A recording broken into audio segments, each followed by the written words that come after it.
Bonjour et bienvenue sur les numériques en vidéo. Aujourd'hui, on va vous parler de la montre LG G-Watch, la première montre à sortir en France et qui fonctionne sous Android Wear, le nouveau système de Google qui permet de simplifier la montre connectée. Alors ce qu'il faut savoir tout d'abord, c'est que pour utiliser une montre sous Android Wear, il faut disposer d'un téléphone sous Android avec la version 4.3 de Jelly Bean au minimum.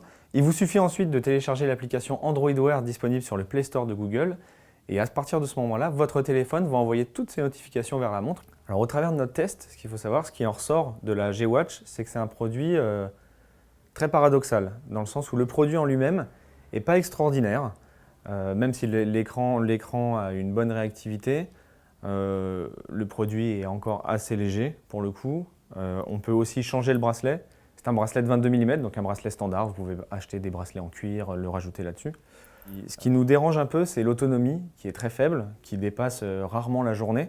Également, ce qui nous a déçus, c'est la lisibilité du produit au soleil. On a 6 niveaux de luminosité sur le produit.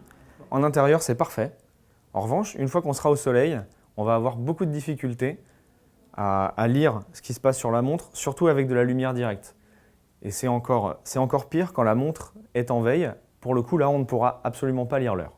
Qui dit jeunesse dit encore manque de richesse dans le contenu. On trouve aujourd'hui seulement une trentaine d'applications qui vont être compatibles avec Android Wear. On y trouve un peu de tout, quelques interfaces supplémentaires pour la montre, mais aussi un peu de cuisine, un peu d'actu et un peu de sport. Ce qu'on regrette pour l'instant, c'est que les applications françaises ne se sont pas mises à Android Wear.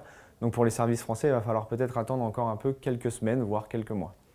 Aujourd'hui, Android Wear aura un intérêt pour les personnes qui utilisent énormément leur smartphone tout au long de la journée, puisqu'il permet de jeter un coup d'œil sur les principales interactions de la journée sans sortir son téléphone de sa poche ou de sa veste. Google Voice, comme le Siri d'iOS et des iPhones, permet de faire la saisie vocale sur les téléphones Android et aussi sur Android Wear.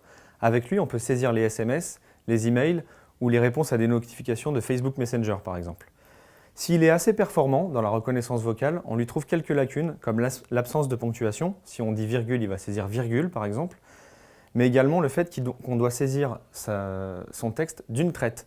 Siri, lui, nous attend, alors que Google Voice, dès qu'il sent que vous avez plus ou moins arrêté une phrase, commence à mouliner la phrase et va l'envoyer tout de suite. Alors on peut annuler l'envoi, mais pour le coup, on aurait aimé quelque chose de plus ergonomique et de plus simple d'utilisation. Au final, en 2014, et avec ce genre de système qui est voulu très simple, on aurait quand même voulu quelque chose de plus abouti pour la saisie vocale Google Voice. Alors au final, est-ce qu'il faut craquer pour cette montre LG G-Watch ? Pas forcément. Comme nous l'avons vu juste avant, son principal attrait, c'est Android Wear. Or, le produit en lui-même nous a un peu déçus avec sa faible autonomie et sa luminosité qui parfois nous joue des tours.